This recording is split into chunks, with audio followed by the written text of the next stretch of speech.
observing breathing. Mm-hmm. Do you have any tips for that? What tips? You're doing okay.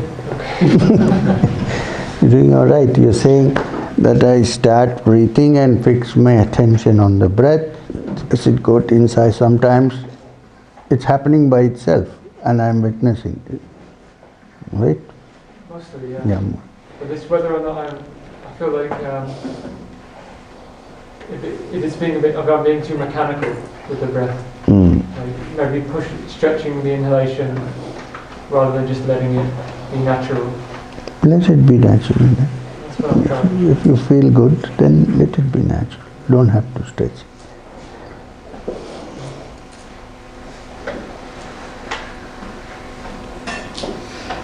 It's hard still for full length of time. Stretch legs, move legs, that's a problem. I have to move my legs. It's normal that the body is restless, especially if it is not accustomed to sitting down. Now, because you are traveling and backpacking around, so it's okay. But try to, through practice it comes. It comes. There, nowadays, in China there are hardly any monasteries existing, the Buddhist monasteries. There are, but they're kind of. But in the olden days, when a young man went to a monastery to sit down in Tibet and wanted to enter the order, he or she, generally very few women, but he or she, used to be asked to sit outside the entry, folded legs, without even wriggling the toes for 2 hours. Now this guy has not had any practice, but he tried hard. Some succeeded. Those who were succeeded were allowed inside, and those who were not succeeded were asked to come back. So it takes time, because the body and the mind both are accustomed to arrest them and to keep them in mind. This is why we say, get them occupied with something instead of trying to artificially pull them. It's not possible. You pull and then it will pull you back. So instead of that, fix your attention on your breath as a link for the mind to be engaged with, to be occupied with. And then gradually you will see how. Now, there's also a practical difficulty that you can't sit for a long time with folded legs if you're not accustomed to, so there will be pain. All these things happen. Come out and move your legs a bit and go back again. Don't give up. But you break the... Doesn't matter. You move your legs and go back. Break the short movement. What to do? You need to... I try to keep it still, force it to stay still for half an hour at a time. Best. It falls asleep, and then it takes another half an hour to recover from it. You fall asleep or the leg? Legs. Now I have to tell you something interesting. Have no fear if the leg falls asleep. It's not going to be paralyzed forever. Seriously. It will come back by itself. So don't get worried. And if at all it's falling asleep, once I was meditating with Baba. I have also passed through all this with my Guru, Maheswarnath Babaji. Nobody here. Okay.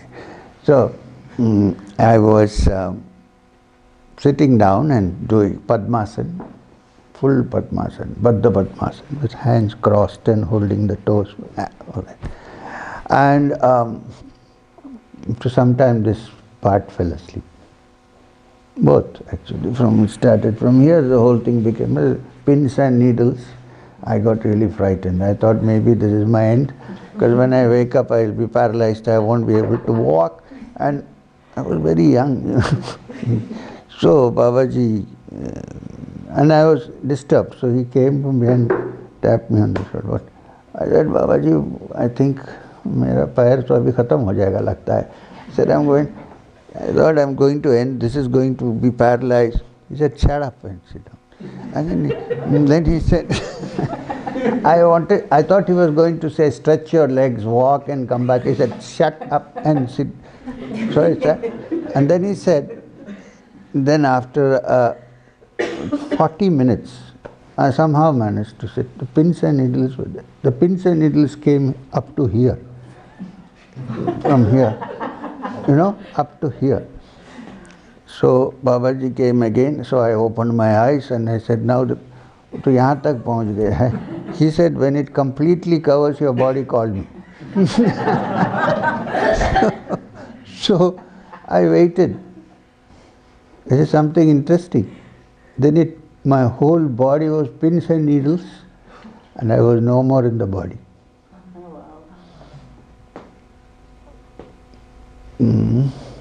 Then I was looking from somewhere, and then Babaji was coming and looking like this. And then he looked up and he said, come down. So, don't be afraid of the pins and needles. Nothing will happen. Want to go out? Huh? Sir, but then you won't be there to call us back, we'll be there. Who said? Babaji called you back. So why would I? Am I such a cruel guy? Yeah, sometimes in my dreams it happens that I feel that I'm seeing my dream. It happens. Very rarely it happens. That's okay. Nothing to worry about. No, nothing to worry about. In fact, maybe you're on your way to seeing this as a dream. Who knows? We'll see. What if I wake up in waking state and say, oh my God, I'm in a dream? But it happens to me quite many times that I see that I'm seeing myself, that I know that this is happening in my dream. That means your mind is trying to separate itself from the dream state and look at it, which is a good thing actually. Don't be afraid of that. Sometimes I also experience that the flow of the word, like from the left to right, I can clearly, this is like some noise, then going back again. It's quite natural. No problem. I mean, there's nothing dangerous. I mean, because of that, nobody's going to conk. I mean, there is no such thing. Actually, this is the process. The breath goes in when you do anulom vilom. Yeah. The breath goes in through one side, comes out to the other, goes up again and comes. Some people can see it actually happening, but it's okay. I used to do anulom vilom. Yeah, that is why. Maybe I think some. Exactly. That is the impression in your mind, which is why I mentioned it. For like beginning sadhaks like me, I don't know about us, but for us who are just starting off, like it's possible. So how long have you been doing sadhana? Not very long. How long? Since maybe 2020, so not very long. 20 years? No, 2020. 2020, okay. Yeah, 2019, 2020. Okay. So not very long. That's all right. Tell me. But it's possible to just spontaneously touch a place of peace. I mean, I can't describe. It can't be described like peace or bliss or love. But it goes away. Mm-hmm. So I can touch it, but it goes away. Mm-hmm. I can't hold on to it. Okay. I have an advice. Don't try to hold on to it. Okay. But then I have no control. It can happen or not happen. Yes, so let it be. Don't crave for it. Leave it. You say, if it happens, it will happen. And then it will happen. The moment you try to go behind it, it will go off. So at that time, stop going behind it and watch your breath. Allow it to happen by itself. Everybody doesn't happen to everybody. But if it's happening to you, it's a good thing. Don't try to catch, hold, control, allow it to move. It will come when it comes.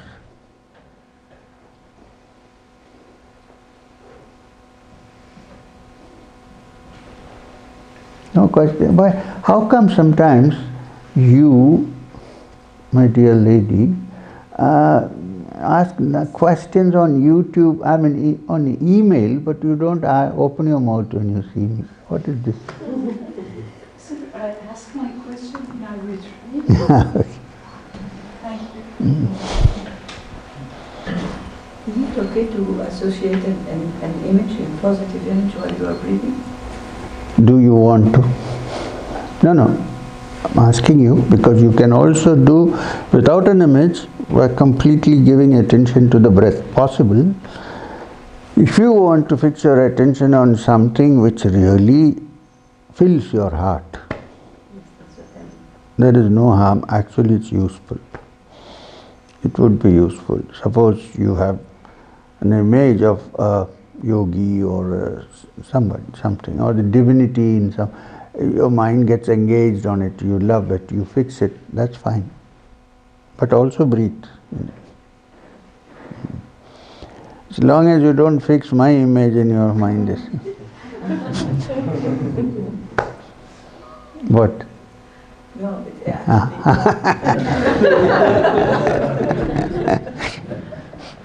I saw it coming. Yes, sir.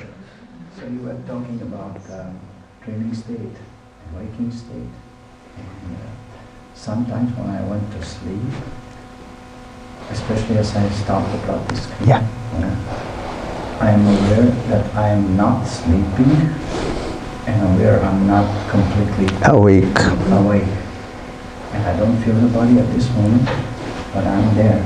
And normally before the sleep, you feel the body, and then immediately happens. And I spend some time in between this, so just it happens not always, but I'm like. It's good. It's a good sign. It's like it's a good it's a good sign. Stay with it. But it's not dreaming. No. It's not dreaming. It's your witness waking up sometimes and seeing the state. That witness is not the mind. It may work through the mind, but it's not the mind. It's a good sign. Because I'm very critical to myself and so on. That's fine. So just leave it like that. Don't even try to analyze and try to find ideas about why it's happening. Enjoy it when it happens. Leave it there. Okay, I want to ask you something. I don't know whether I should ask you in public or in private. When you were not well, when you were very sick, that time did you feel that kind of disassociation sometimes from the body? Not now, huh? It was so. During the year, it happened just... Is it okay to discuss it yes, now? Yes, that's okay. 2 or 3 times a year, suddenly I get sick and I start vomiting. And it starts... At the first time I didn't have any control. I didn't know what happened. And it was so frightened because I was constantly vomiting. And I have that feeling my soul is leaving my body. And I was cramping completely and lying down, and every 30 minutes I went to vomiting. And went to the hospital, and no physician, no doctor couldn't find anything. They kept me for 3 days, did all the blood check, x-rays, MRIs, and nothing. And it happens continuously. And somehow I find, because it was a really, really hard, painful experience, and I found a way just to run through it because I was dehydrating. And I went to the shower to rehydrate myself to the skin. And I felt unconscious, and it was really, really tough experience for me.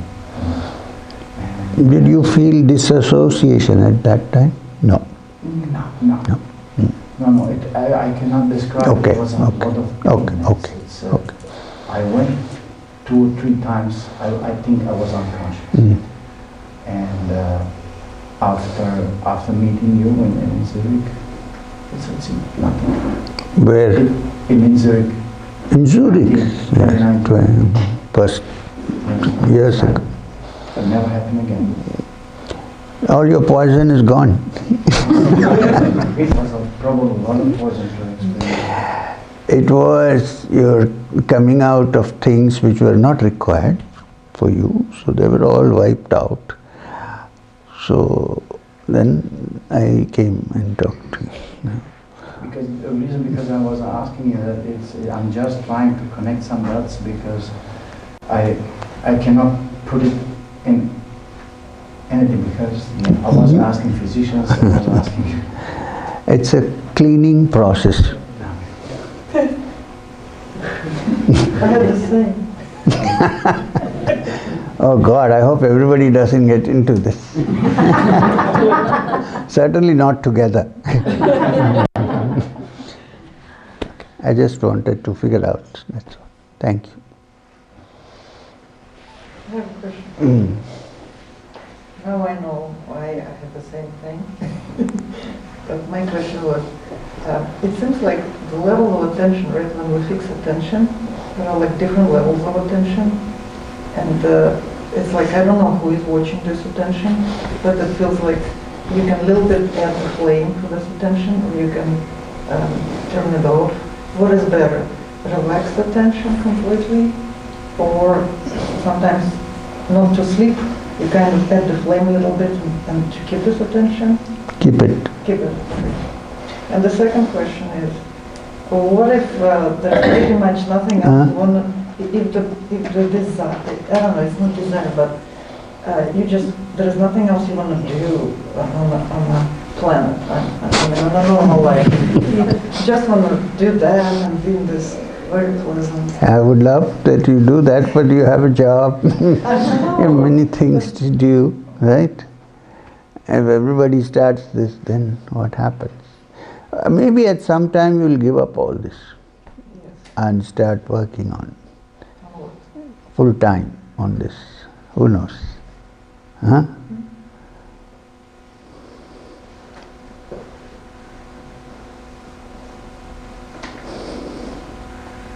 So, yeah, it's okay. I can stop now.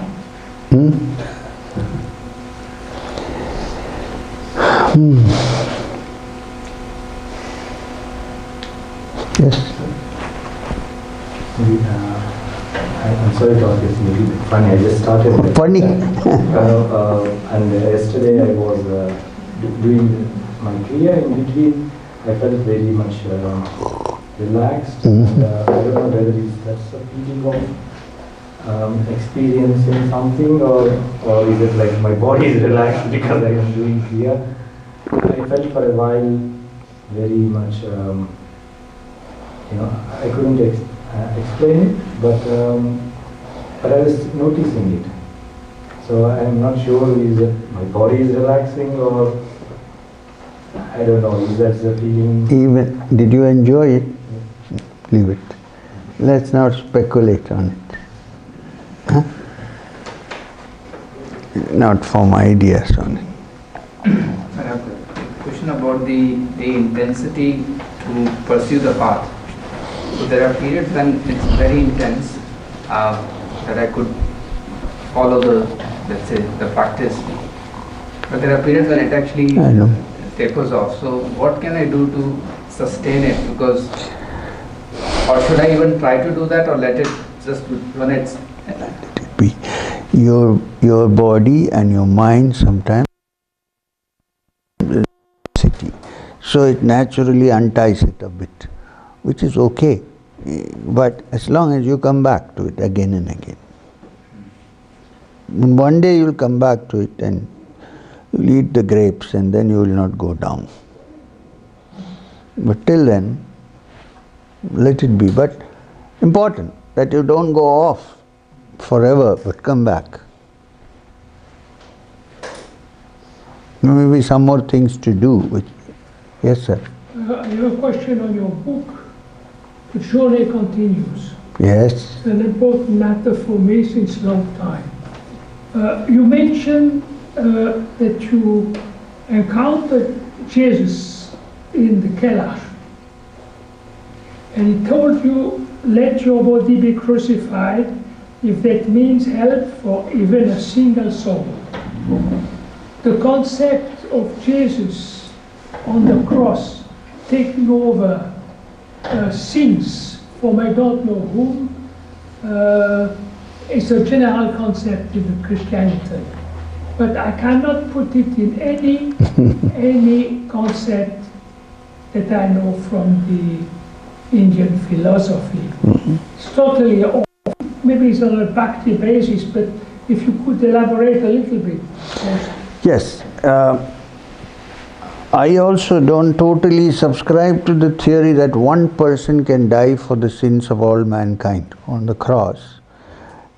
However, what was told to me by this being, whom I identify as Jesus Christ, in that incident, was that it is better to suffer for others than not care for anyone other than yourself. This is the message that was given to me. But is he taking, or is Jesus has taken and is still taking our sins?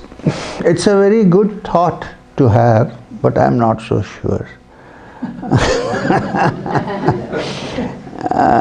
So we have to take our own burdens and try to sort them out. It's a very nice, comforting thought to have. I understand that. It's nice. We have, in India also, they say, you know, when I go sometimes, now, long time no, we used to climb Kedarnath and all these places, Kailash. So yeah, when we walked, there will be some people, then I suppose I get some pain in my legs. There are some people who would come to me and say, "Oh Guruji, oh sir, whose pain have you taken?" And I'm looking for something to get rid of the pain. But whose pain? I said, I don't, it's my pain. Hey, come on. So one shouldn't take it to that level. However, it's true that if you are sympathetic to someone who is in pain, you may experience the pain, which is very true. But the workout of that pain should be done there, not here. I cannot work it out. They have to solve their problem themselves. But, Thank you. but that's where people do Reiki to solve other people's. I know, like. Really? The problem is I don't do any Reiki. Not you, but many people do Reiki to solve other people's. I don't believe this because most people have not advanced spiritually so much to be able to take somebody else's pain. It's not so easy. And Reiki, even 10 months you can learn Reiki. How can you become so spiritually perfect by learning Reiki? Tell me. It's a nice thing. It's a, what you might call a, what is that, placebo, okay. But don't take it too seriously because in the end the patient may have to be taken to the ICU. You keep doing Reiki till he goes to the ICU. So I'm very practical about this. If you have a proper disease, go to a good doctor. Thank you.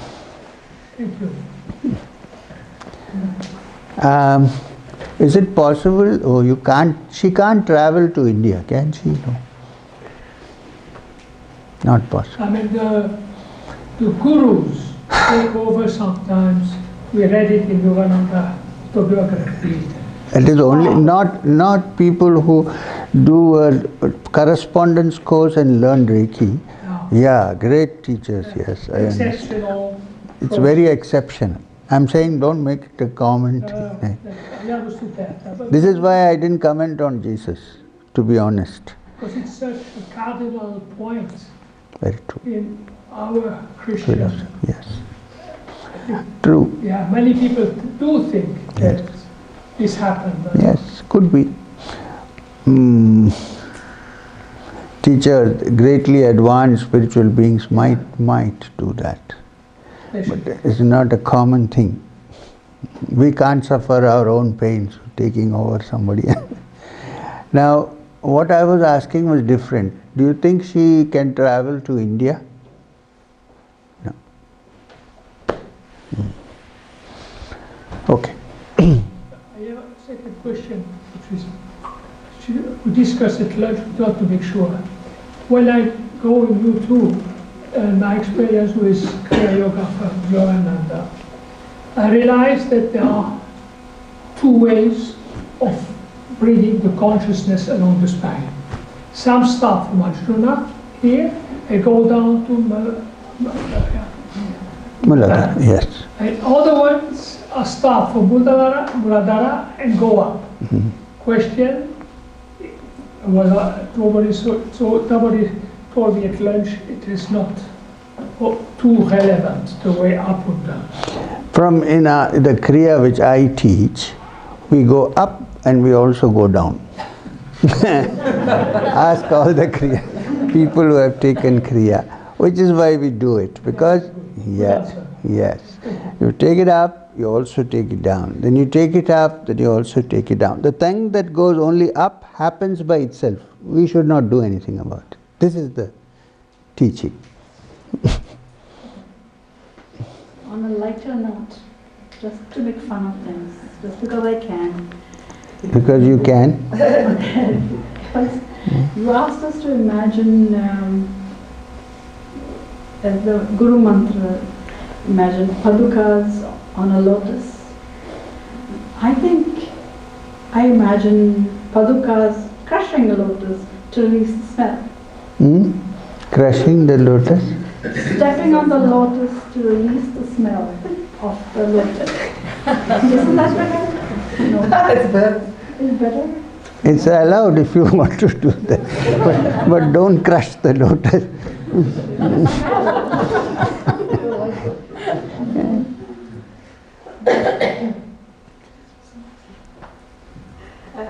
It's about Vedic astrology. I wanted to know if really learning the I said already, let's talk about... only meditation. No, about the subject. We are talking to a person who doesn't believe in astrology, so... Thank you, that's spiritual. I have some question. So, I have seen lately, like let's say in the past 2 years, I have some phases like I go through.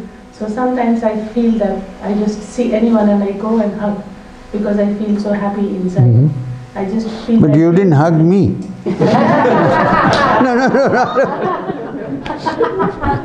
Okay. But it was like 1 year back. I used to feel like whoever I see, known, unknown, I just go to him or her. And I felt positive and that's fine. Felt like happiness inside. Yeah. But now that phase is gone. Gone. Now I feel like past 2 months maybe or a month that I am filled inside. I don't know filled with what, but I'm filled and I'm calm. So I do not know if these are the phases which are normal, one has to go through, or these are my experiences. There is no harm in going and hugging people.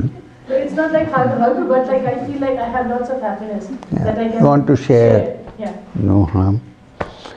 Now that you're keeping not hugging, that's also okay. As long as you're happy. Sometimes, even in pain we like to hug people, right? Because we want to share with others our pain. Either way, there's no harm in doing that. But are these normal phases? If you are a sadhak and if you are going through a spiritual journey, I wouldn't say they are normal phases, but it is a phase. Okay. Some people don't have at all. Okay. So you can't say it's a normal phase. In a special person, maybe it is a phase. As I see you, you are a very emotional person. Yes, I'm not reading your mind.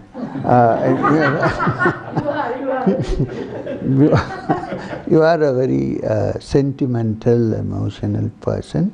So if you don't hug, you will actually be losing energy. So there is no harm. All these recommendations so that before I go, you give me a hug. And then why do I feel these days that I'm filled? I do not need, like I'm getting detached from things now. I do not need anything anymore. Nice. I have that feeling now. Nice. And I'm very grateful to the Supreme, that I'm feeling that. Nice, very good. So, and I'm very grateful that I could meet you today. No, the thing is, forget about me. The thing is that you should be thankful to whatever force, energy, God, what you want to call it, that you have this feeling that you want to share your happiness with others.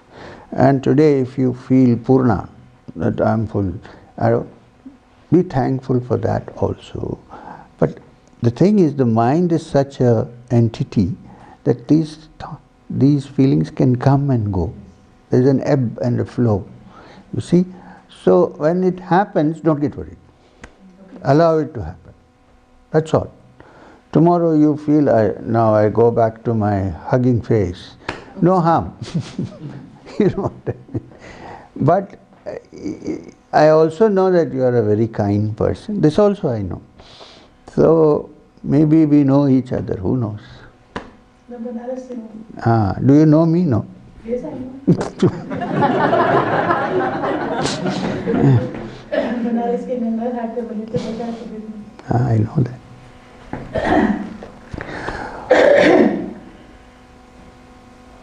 Sometimes when I go into the mandir, which is a room in our home, and I just go light the diya, and suddenly I feel as if something is happening here, and I'm just pulled into meditation. It's so strong. I cannot control it, that okay, I keep my eyes open, or finish lighting or finish offering the jal to. Automatically I just go in and I feel everything is fading out, and when I close my eyes, I'm in a vacuum, like nothing is there. But it's very peaceful, very calm, and the feeling is just stay there. And over here there is so much of, as if somebody is doing this with their hand. There's so much of tingling, and at times I felt my hair stands up on the head. The smaller hair is standing up. Smaller, yes. So is that, is that something that is normal on this path, or? Which path? The spiritual path. Can happen. But it's certainly not the ultimate experience. Because if it is, then you will not be seeking anything else. Right. It's over and done with, finished, full stop. So such moods can happen to people. But what you should watch out is, after this has happened, if it is a spiritual, when you go out into the outside world, please check yourself to see if you are the same person or you have changed. If you haven't, then it's not such a lofty experience. I'm not saying you have or have not. Right. Keep checking how you are when you're outside, not only when you're inside. That will decide whether we are really advancing or not.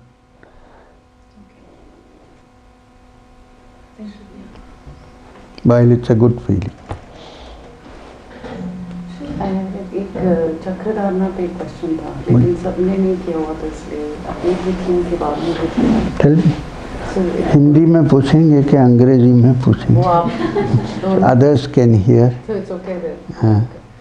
So in the Chakradharana, Shri, when we are doing it and we are inhaling, so you said in the retreat that we can stay wherever it feels nice and you can stay there. So does that mean it has to be in Kumbhak, or No, it can be just be that without any So kumbhak. when you do the inhalation and then you go, for example, and then you're there, then you continue the chant and you can just stay there and you can release the breath at the same time. So Kumbhak only happens in the end when you're connecting the homes. Yeah. That's the only place where Kumbhak happens.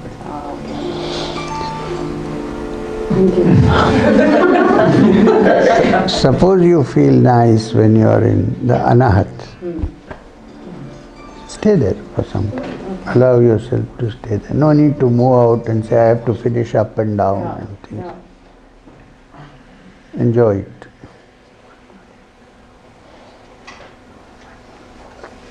Sometimes in daily life, I realize I have a jealous or greedy thought or whatever thought which is pure. I have many of them. Is there a mantra or something I chant or do it something good against? I mean, it's past already, but is there chant? Yeah. Can I do something to purify that? There is no such mantra as such for this, but yes, because first step is that you are aware of it.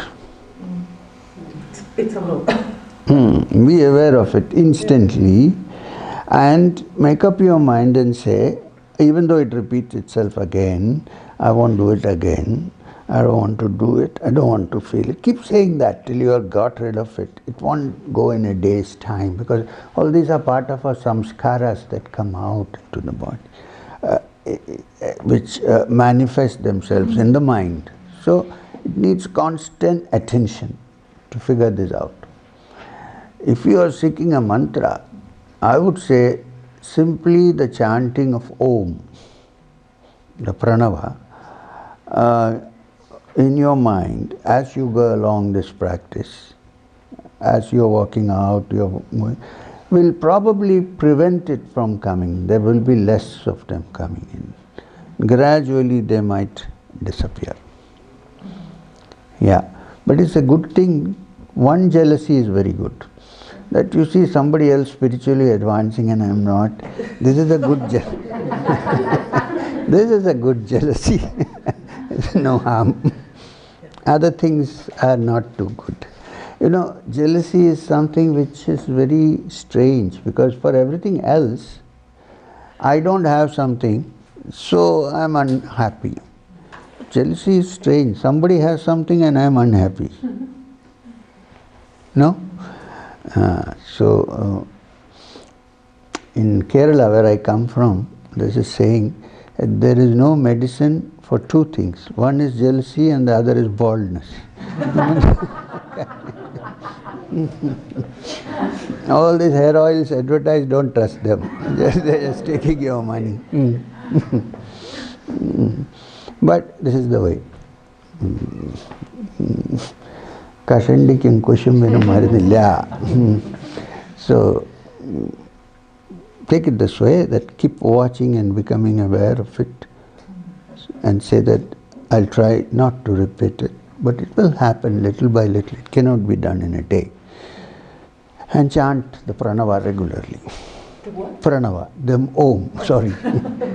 Pranava. It's called pranava because it is the life-giving sound, so it's called pranava.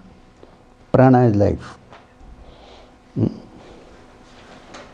have a question about this sound of crickets. Even sometimes during the day, I just sense it, and in meditation also. When that happens, should I try to go? If you hear the sound of crickets, when there are no crickets, it's also, even if you hear crickets actually outside, it's a good thing to give attention to them. But suppose you are in a place where there are no crickets and you still hear that, it's a very good thing. Don't try to push it off. Instead, try to listen to it with complete attention. Total attention. Don't get distracted by anything. Just listen to that sound, allow it to go. Generally, when you do that, it will disappear after a while. But a time will come and it won't disappear. It will take you somewhere. Not the actual crickets outside. Inside sound. Sounds of cricket outside will only take you to the tree, but I mean the inside, which sounds like the cricket. Chick, chick, chick, chick, chick, chick, chick, chick, chick, chick.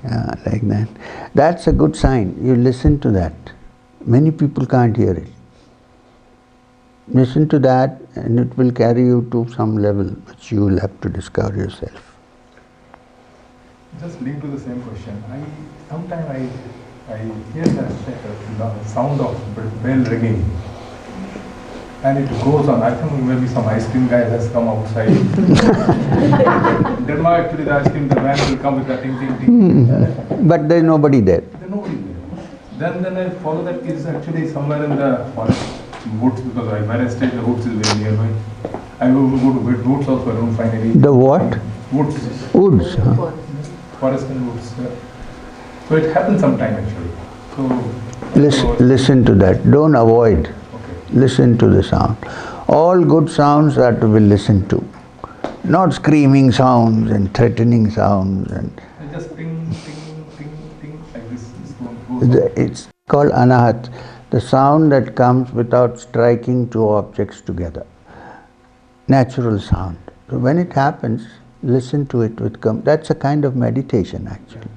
Listening to that and allowing your mind to drift away with it. Stop it. I have the same, thing. And also when I'm not meditating, these kind of sound, if everything is calm, I have it. I thought it's my ear problem or something. Did you check up? I went to the doctor, but there was no issue. Then it's good. I never heard of people getting sound when meditating, so I'm very curious. Some people get. But like, what is it? It's the inner sound. Once you get it, you need not necessarily get sounds when you meditate. That doesn't mean all meditators should hear sound. Not required. But if you do hear, there's a particular kind of meditator who will hear the sound. When you hear the sound, it's easy because you just have to follow the sound after that. Okay, if you haven't heard that sound, one day sit quietly when there is nothing around, okay?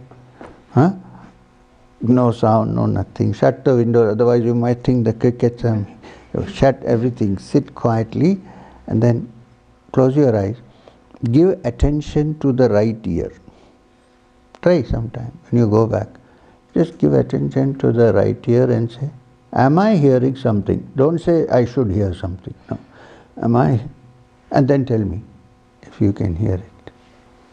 Now I can hear something.